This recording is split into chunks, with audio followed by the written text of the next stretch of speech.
land where we were born, the nation where we grew up. So many colors that live together in peace, with a million timeless treasures, with an abundance of natural wealth. Indonesia is not just wonderful. Indonesia is a wonderland. Kota baru punya Banggai jauh, bagaimana budi Samantara, bagaimana budi Samantara. Banggamu lawan Adinda, Adinda iman tidak darah Samaya. Jadi begini, mungkin teman-teman bisa lihat di sini, ini ada namanya lambung mangkurat, atau kalau dalam bahasa dalam lidahnya Banjar biasanya lambung mangkurat. Jadi lambung mangkurat ini adalah seorang patih atau tangan kanannya raja.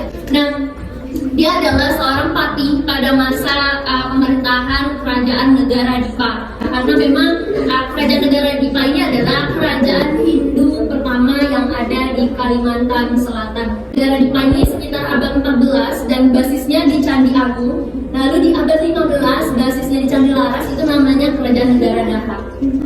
Lambung mangkurat ini sendiri pada masa negara Dipa, karena lambung mangkurat ini sebenarnya adalah seorang patih atau tangan kanan raja nantinya yang asal mulanya menjadi orang yang diberi mandat untuk mencari pemimpin dari sebuah kerajaan. Awalnya ya, jadi beliau ini diberi tugas oleh sang ayahnya ini namanya Ambu Jatmika. Ambu Jatmika ini diduga adalah seorang saudagar dari daerah Keling, atau sekarang mungkin teman-teman tahu daerah Jepara.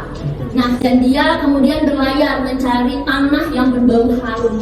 Nah, tanah yang berbau harum ini kemudian ditemukan oleh rombongannya dan juga diikutsertakan anaknya, salah satunya Lambung Mangkurat ini. Dan itu diduga berada di daerah Amuntai yang sekarang, tanah berbau harum itu.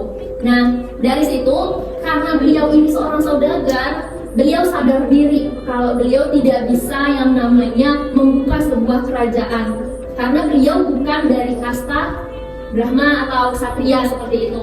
Beliau ini seorang pedagang, jadi tidak mungkin boleh.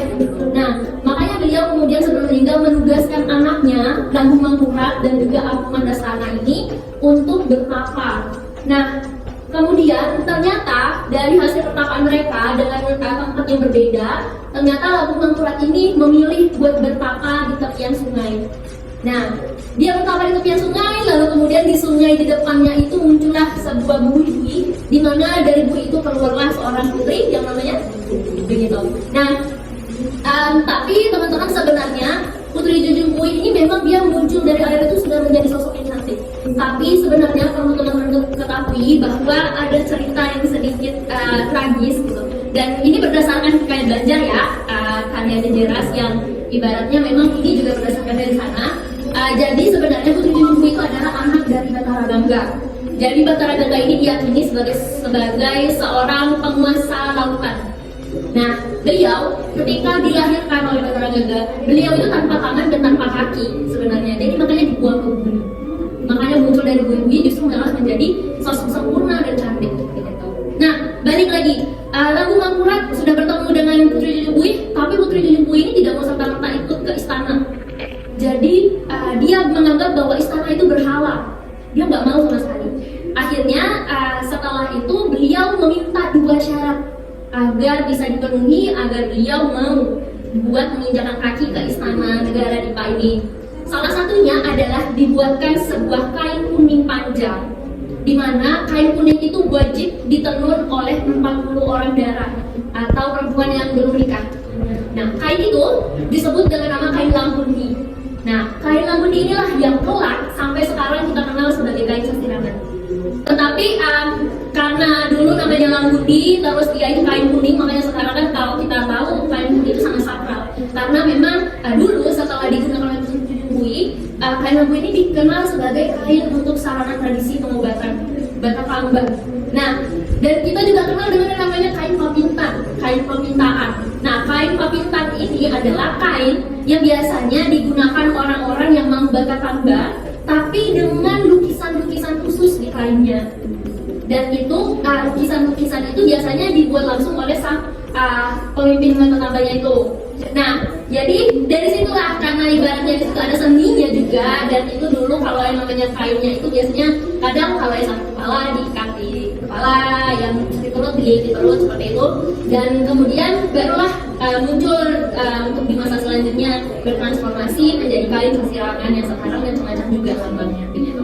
Pangeran Suryanata itu yang merupakan raja dari kerajaan Majapahit, dan dia juga ditemukannya sama kayak Putri Dinipui melalui pertapaan dari Lampung Mangkurat juga. Berdasarkan dari pertapaan itu kemudian muncul gitu sekelebat sosok ibaratnya begitu, dan dimana sosok ini harus dicari sampai ke Majapahit begitu. Nah, jadi makanya Pangeran Suryanata ini juga dipanggil sebagai Pangeran Matahari. Mereka nantinya menikah, dan kemudian setelah menikah menjadikan sebagai mereka kemudian berkolaborasi pada kerajaan negara Dipa. Nah, nanti keturunan-keturunannya itu nanti bakal melanjutkan kerajaan, tapi namanya kerajaan negara Daha. Jadi bisa dibilang negara Dipa dan negara Daha ini masih merupakan satu kesatuan sebenarnya, cuma beda ibu kotanya aja gitu. Karena di sini itu pernah ada konflik. Terus nanti akhirnya barulah lanjut ke periode Banjarmasin, atau yang biasa kita sebutkan kalau namanya periode Banjarmasin ini sudah masuknya Islam, dengan yang nama tokoh utama adalah Pangeran Samudra. Lalu kemudian beliau karena ada konflik internal lalu meminta pertolongan dari kerajaan Demak, tapi dengan perjanjian kalau kerajaan Demak itu mau membantu asal mereka semuanya termasuk kerajaannya itu mau masuk Islam. Nah, dari situlah ketika beliau memang dibantu oleh kerajaan Demak, lalu kemudian menang dan beliau menepati janji dan masuk Islam dengan nama Pangeran. Iya, benar sekali begitu. Proklamasi kami bangsa Indonesia dengan ini menyatakan kemerdekaan Indonesia. Hal-hal yang mengenai pemindahan kekuasaan dan lain-lain diselenggarakan dengan cara saksama dan dalam tempo yang sesingkat-singkatnya. Jakarta, 17 Agustus 1945, atas nama bangsa Indonesia, Soekarno Hatta.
Cuplak suwang ngeteng kelenter, membuka tonjong kucil, tak empong lerak-lerek sopong guyung dele angkis sirpong dele kopong sirpong dele kopong.